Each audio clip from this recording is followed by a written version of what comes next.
Hey guys, T-Fit here with Fitbelieve. Let me start this out. How to create the perfect dog? Well, there is no such thing as a perfect dog. Tron's whining right now. Somebody would be mad about him whining. They're like, that's not the perfect dog. He's a fussy one. I don't know why when the camera came, he heard that noise and it triggered him. He was just sleeping. So how do you create a perfect dog? Through information. Now, one of the things that we'll have moving forward is we'll create a grade card. We started it in our last litter, but we learned a lot, to say the least. Meaning like the last litter that we had. So when you look at this right here, this is the law of problems per se.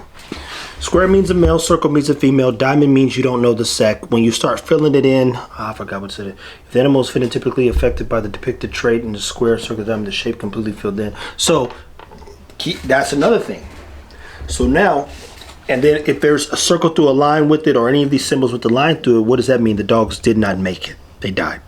And that was within 2 weeks or even later in the future. There's a female in one of the pedigrees they have you draw up that literally dies in like 98. So you fill your pedigree form out, you literally put it all on paper, and then you fill it in as you see fit. But let's say in this square, I've put, okay, I want tight feet, I want 3-finger snoot, I want a good zygomatic arch, I want shoulders in this particular position, and I want a solid rear. So you find the puppy that checks those boxes off, and you check off the puppies that miss the traits, because you want to keep doubling up on those traits, right? Well, when doubling up on the phenotypical traits, you don't want to basically tighten up too much of the blood either. So is there a way to do that through breeding dogs without focusing on the DNA so much? Pheno is what we see, genes are what's in. So when we're building a perfect dog, you have to then study dogs in motion. Say, how does a dog move? How does a dog function? How do you create an active, healthy, competitive dog in this case? This guy right here studied over 300 dogs. And if you don't know this, now you do. The Whippet, I believe it is the Whippet. Yeah, I think that's Whippet on the front.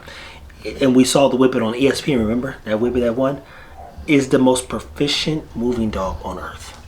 The most unproficient dog, the dog who cannot breathe and exerts more energy than any other dog, is the Frenchie. All you Frenchie lovers, I tell you, the German says, and the Frenchie is also handicapped. It cannot breathe and it cannot walk. He says it in a symposium, to say the least. So, when creating the perfect dog, there are 3 things that we're looking for personally. I like good shoulders. And I actually did a lot of research, and we're still doing a lot of research on the impact of shoulder development, aka the muscle, and its impact on the function of the dog. Does it actually improve motion? And I mean, look at that Whippet that won. It does. it impacts motion, but what really impacts motion as well is in back feet, even though 70% of the dog's weight is like carried in its front. So you're like, dang, the dog's always, for the most part, moving in front wheel drive.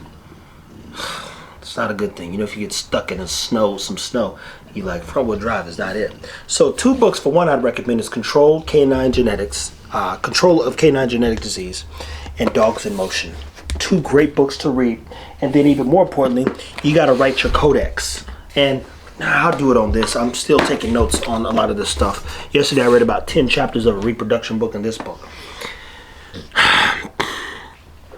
And then there's this square with a question mark. So if any of the symbols you saw, square, circle, or diamond, have a question mark, nobody examined the dog. So one of the things we will do at 4 weeks, if not 5 weeks, is we will begin to analyze all the dogs and their what? Structure. We'll start analyzing traits, because from 3 to 4 weeks, I do a lot of development, if you would, inside of the whelping box, where the dogs have to think and have to get over things, have to climb, have to work that early, literally. And then going into the next 4 weeks, we'll have phase 2 of their overall developments to ensure that we are impacting them via epigenetic traits. And this book actually also does a good job of that. And there are 3 or 4 more books that he put in here that focus on genetics specific to canines, because there's certain areas where he says, I'm not going to go into depth. Here's the thing. Nothing technically is in fact to.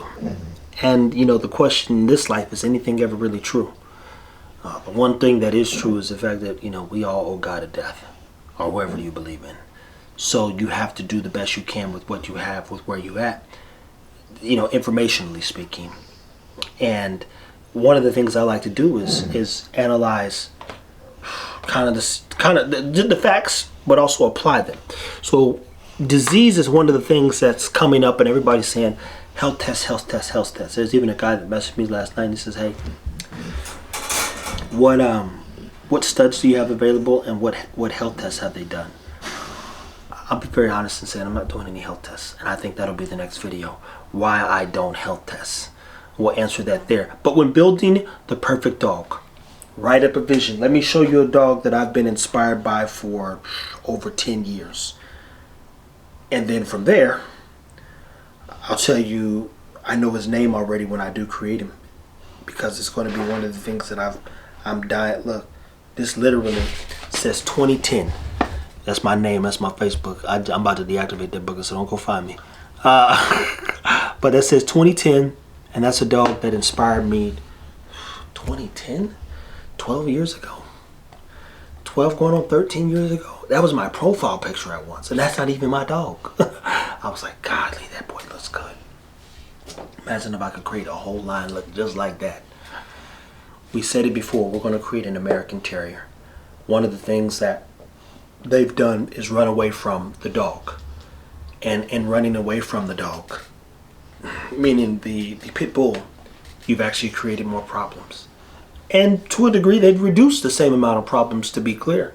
But then guess what just happened? Somebody corrected me the other day, and probably about a month ago now, not two. There was some dogs who shredded a family, right? It's awful. I hate hearing those stories. And I did a video response, only because I'd say 3 people asked me and say, hey, what is your thoughts? What are your thoughts? What are your thoughts? And I said, I don't really speak on disasters. Not my place. I am sensitive, and I hate to hear when a pit bull attacks a family. But guess what? Somebody sent me a 5-page article saying, hey, that wasn't a pit bull. Those were XL bullies. You go, oh no. Oh no. Mm-hmm. Now it's creeped back in. Why do you think it creeped back in? Because they keep running from it. They kept running from the boy, and the boy's going to show itself when he has to. We got to go get these dogs here in a second. They're making too much noise. It's the holidays. People want to hear that crap. They need time outdoors. But when creating the perfect dog, and I'll do a full in-depth video on what this looks like on the blackboard. So stay tuned. Take care of your dogs. Like, subscribe, share. These 2 books are good books for you to understand. I'm going to look and see if there's an updated version of this book, because you know, if you open up a book, then you can see this was copywritten in 1998. That's a good while ago. And I don't know if it used to back in the day. Kind of show you when it was written. In 1997, that makes sense. So, Dr. 1959. Yeah, you look into this thing, you're like, okay, this was written 20 years ago. Hopefully some things have changed. And anywho, for now, just take care of your dog.